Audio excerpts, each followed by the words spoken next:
Chemistry 9 class chapter number 1 में elements, compound and mixture के बारे में पढ़ेंगे। इन टॉपिक्स को पढ़ने के बाद स्टूडेंट्स इस काबिल होंगे कि एलिमेंट्स, कंपाउंड्स और मिक्सचर में फर्क कर सकें।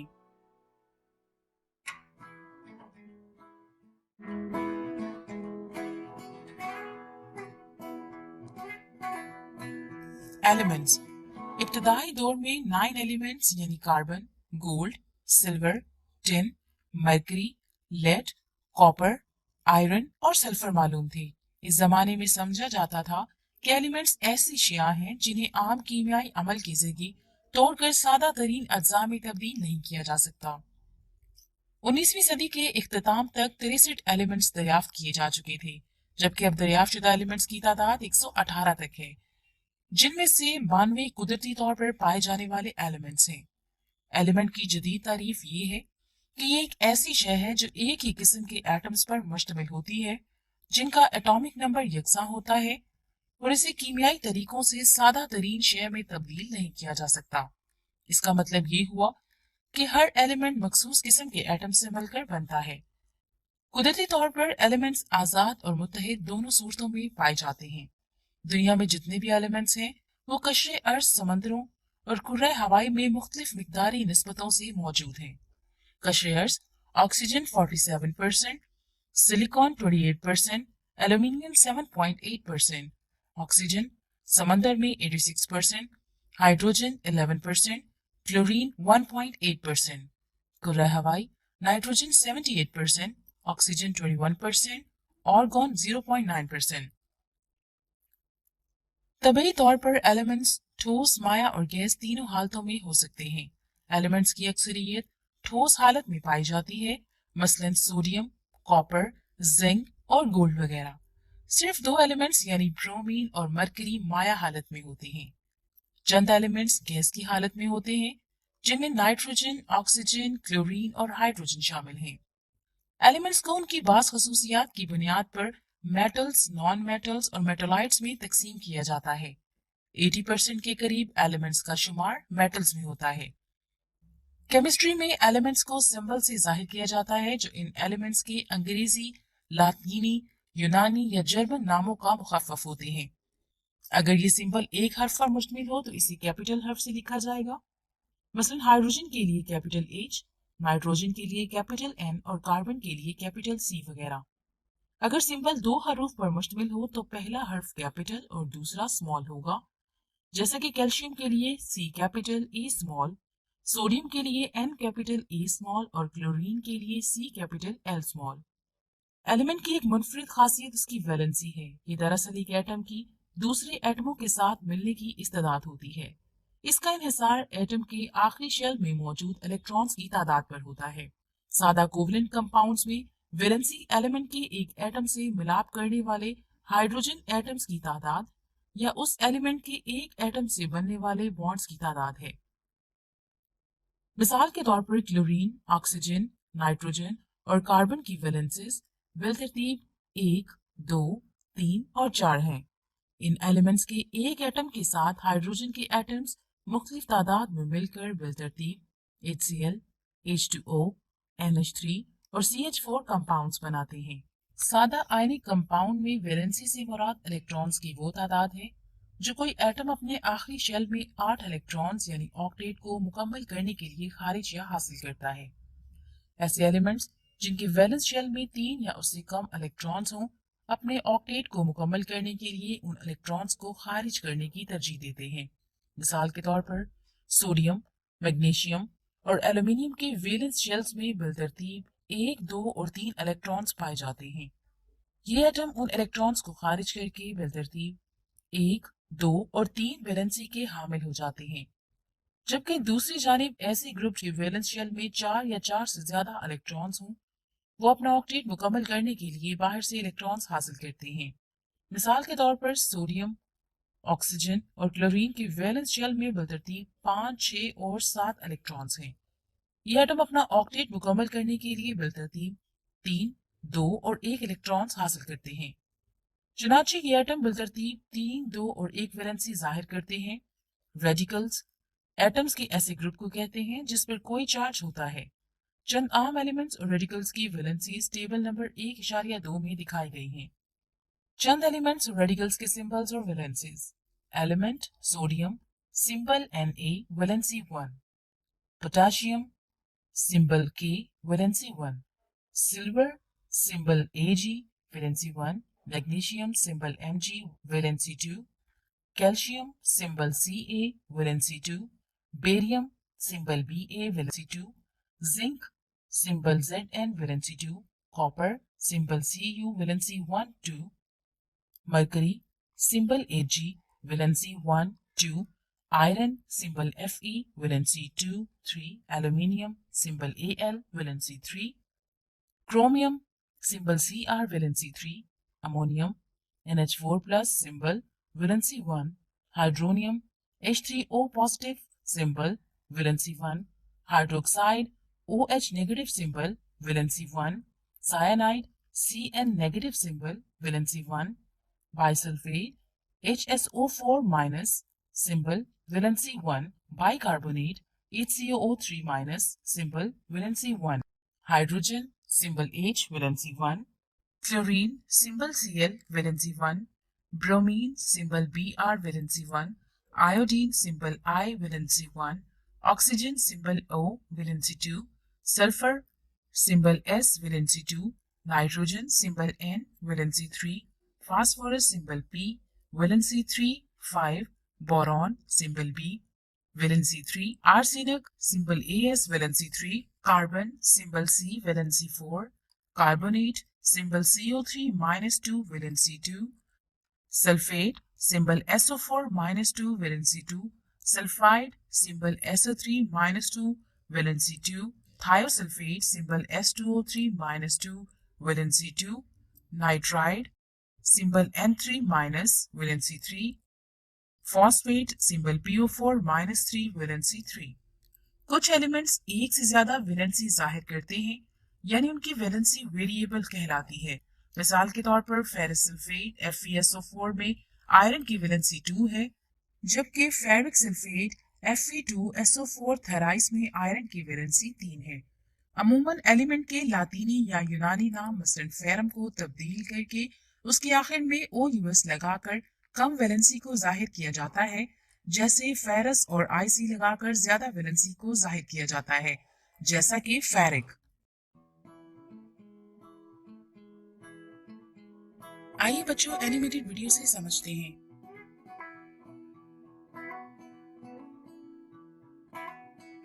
एलिमेंट एक ऐसा सब्सटेंस है जो किसी भी सिंपल चीज में ब्रेक नहीं होता। मिक्सचर एक सब्सटेंस है जो दो या दो से ज्यादा सब्सटेंसेस के मिक्स होने से हासिल होता है।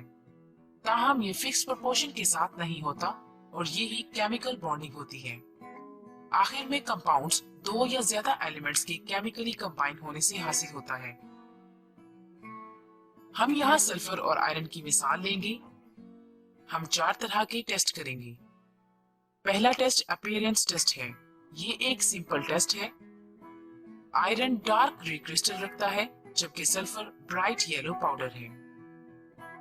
दूसरे टेस्ट में पानी के साथ रिएक्शन करवाएंगे। इसमें आयरन नीचे इकट्ठा हो जाता है और सल्फर तैरता रहता है। टेस्ट 3 में हाइड्रोक्लोरिक एसिड के साथ रिएक्शन करेंगे। जब आयरन का हाइड्रोक्लोरिक एसिड के साथ रिएक्शन होगा तो आप देखेंगे कि बबल्स हाइड्रोजन गैस की सूरत में निकलने लगेंगे। आप एक खाली टेस्ट ट्यूब को लेकर इस टेस्ट की डिडक्शन कर सकते हैं। आयरन ट्यूब के ऊपर टेस्ट ट्यूब को पकड़कर इसमें गैस को इकट्ठा करें, फिर इस टेस्ट ट्यूब के करीब स्पार्क लाएं। हाइड्रोजन गैस पॉप करेगी, जो कि हाइड्रोजन गैस की निशानदही करता है। फिर इसी प्रोसेस को हम सल्फर के साथ करेंगे। सल्फर और हाइड्रोक्लोरिक एसिड से कोई रिएक्शन नहीं होगा। टेस्ट नंबर 4 में मैग्नेट का एनालिसिस करेंगे। पेपर पर आयरन मैग्नेट की तरफ अट्रैक्ट हो जाएगा और आयरन की हरकत शुरू हो जाएगी। आप देखेंगे कि आयरन मैग्नेट की तरफ अट्रैक्ट होने लगेगा और सल्फर अट्रैक्ट नहीं होगा। इन टेस्ट से ये साबित होता है कि सल्फर और आयरन दोनों बहुत मुख्तलिफ हैं और ये चारों टेस्ट में मुख्तलिफ बिहेव कर रही हैं। आयरन मेटल का एलिमेंट है और सल्फर नॉन मेटल का एलिमेंट है।